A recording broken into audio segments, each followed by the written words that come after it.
Hello guys, अपनी topic को start करते हैं। तो हमारे पास अमीनो एसिड्स को हम दो कैटेगरीज में डिवाइड कर देते हैं, एक असेंशियल और दूसरे नॉन असेंशियल। असेंशियल वो जो डाइट में चाहिए होते हैं, नॉन असेंशियल वो जो डाइट में नहीं चाहिए होते। असेंशियल अमीनो एसिड्स हमारी बॉडी सिंथेसाइज नहीं कर सकती, नॉन असेंशियल अमीनो एसिड्स हमारी बॉडी सिंथेसाइज कर सकती है। ये दो बेसिक मेजर डिफरेंस हैं। चलिए हम आगे स्टार्ट करते हैं कि किस तरह हमारे पास नॉन असेंशियल अमीनो एसिड्स हमारी बॉडी में सिंथेसाइज होते हैं। ठीक है, सबसे पहले हमारे पास जो होते हैं वो सिंथेसिस है कीटो एसिड से। ठीक है, हमारे पास अल्फा कीटो एसिड्स 3 दिए हुए हैं, पायरोवेट, ऑक्सैलोएसीटेट, अल्फा कीटो ग्लूटारेट।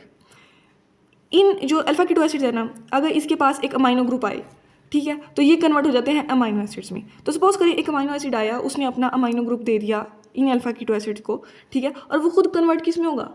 अगर अमाइनो एसिड ने अपना अमाइनो ग्रुप दे दिया तो वो खुद कन्वर्ट हो जाएगा अल्फा कीटो एसिड में, और इन अल्फा कीटो एसिड को किस में कन्वर्ट कर देगा?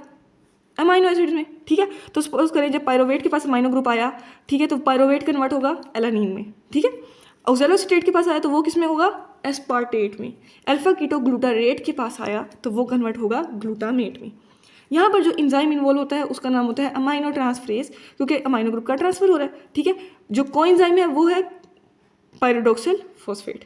ठीक है, अब देखते हैं सिंथेसिस बाय अमाइडेशन। हमारे पास ग्लूटामीन और एस्पाराजीन दोनों के पास अमाइड लिंकेज होता है। ठीक है, ये बनते हैं हमारे पास अमीनो एसिड से, ग्लूटामेट से बनेगा ग्लूटामीन और एस्पार्टेट से बनेगा एस्पाराजीन। ठीक है, अब इनको अमाइड देता कौन है?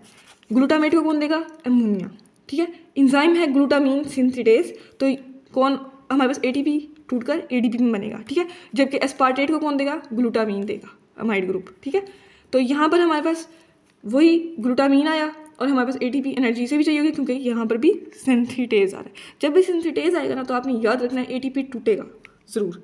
ठीक है, तो हमारे पास ग्लूटामीन सिंथेटेज और एस्पाराजीन सिंथेटेज। ठीक है, अब चलते हैं हम सेरीन की तरफ।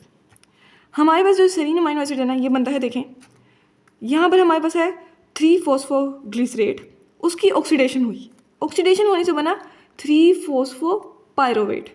ठीक है, अब 3-फॉस्फोपायरोवेट है, उस वहाँ पर हमारे पास होगी ट्रांस अमाइनेशन। ठीक है, अब जब ट्रांस अमाइनेशन हुई तो हमारे पास क्या बना? 3-फॉस्फोसेरीन। अब यहाँ पर होगी हाइड्रोलाइसिस, ये फॉस्फो ग्रुप अलग हो जाएगा, हमारे पास बन जाएगा सेरीन। इस तरह ग्लाइसिन की सिंथेसिस देखें। ग्लाइसिन जो सेरीन बना था ना, इस पर एंजाइम एक्ट कर सकता है, सेरीन हाइड्रोक्सी मिथाइल ट्रांसफेज। यहाँ पर हमारे पास हाइड्रोक्सी मिथाइल जो ग्रुप है ना, उसकी रिमूवल हो रही होती है। हमारे पास कोएंजाइम कौन सा है?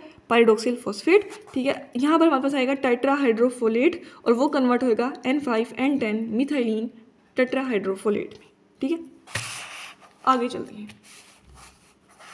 हमारे पास सिस्टीन की सिंथेसिस देखें। सिस्टीन बनेगा कैसे? हमारे पास यहाँ पर है एल होमोसिस्टीन। ठीक है, इस पर इंजाइम एक्ट किया सिस्टाथायोनिन बीटा सिंथेज, सिस्टाथायोनिन बीटा सिंथेज। हमारे पास सिस्टाथायोनिन बन जाएगा, हमारे पास यहाँ पर एल सीरीन आएगा, वो कन्वर्ट होगा, हमारे पास पानी की रिमूवल हो जाएगी, और हमारे पास यहाँ पर इंजाइम कोएंजाइम कौन है? Vitamin B6। ठीक है, इसी तरह हमारे पास सिस्टाथायोनिन जो बना था ना, उस पर इंजाइम एक्ट करेगा गैमा सिस्टाथायोनेज, वो कन्वर्ट कर देगा इसको सिस्टाथायोनिन को सिस्टीन में, और हमारे पास यहाँ पर फिर B6 इन्वॉल्व हो रहा है, पानी आएगा और अल्फा कीटो ग्लूटारेट को ब्यूटारेट को, अल्फा कीटो ग्लूटारेट नहीं, अल्फा कीटो ब्यूटारेट। ठीक है, तो अल्फा कीटो ब्यूटारेट की एलिमिनेशन होगी और साथ अमोनिया की एलिमिनेशन होगी। तो इस तरह हमारे पास सेरीन की सिंथेसिस हुई, ग्लाइसिन की हुई और सिस्टीन की हो गई। अब टायरोसिन की सिंथेसिस देखें।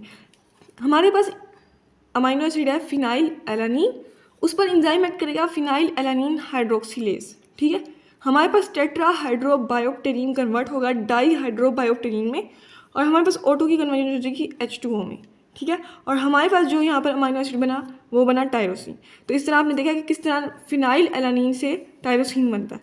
यहाँ पर मिथियोनिन के केस में भी हमारे पास, सिस्टीन के केस में भी होता है कि हमारे पास जो होमोसिस्टीन है ये हमारे पास मिथियोनिन से आ रहा होता है, तो हमारे पास मिथियोनिन से कहीं ना कहीं जाके हमारे पास सिस्टीन की सिंथेसिस हो रही होती है। तो इसी तरह हमारे पास सिस्टीन और टायरोसिन दोनों नॉन एसेंशियल अमीनो एसिड्स हैं, जबकि फिनाइल एलानीन और मिथियोनिन दोनों ही एसेंशियल अमीनो एसिड्स हैं। ठीक हो गया। तो अगर एक केस में, किसी केस में हमारे पास सपोज करें फिनाइल एलानीन की डेफिशिएंसी हो जाए, ठीक है, तो हमारे पास टायरोसिन क्या हो जाएगा? एसेंशियल अमीनो एसिड हो जाएगा। ओके, अब प्रोलीन को देख लें। प्रोलीन हमारे पास बनता है ग्लूटामेट से। हमारे पास 2 रिएक्शन होते हैं, साइक्लाइजेशन होती है और फिर हमारे पास होती है रिडक्शन, और हमारे पास बन जाता है प्रोलीन। अगर वीडियो अच्छी लगी हो तो लाइक कर दीजिएगा, चैनल को सब्सक्राइब कीजिएगा। Thank you so much.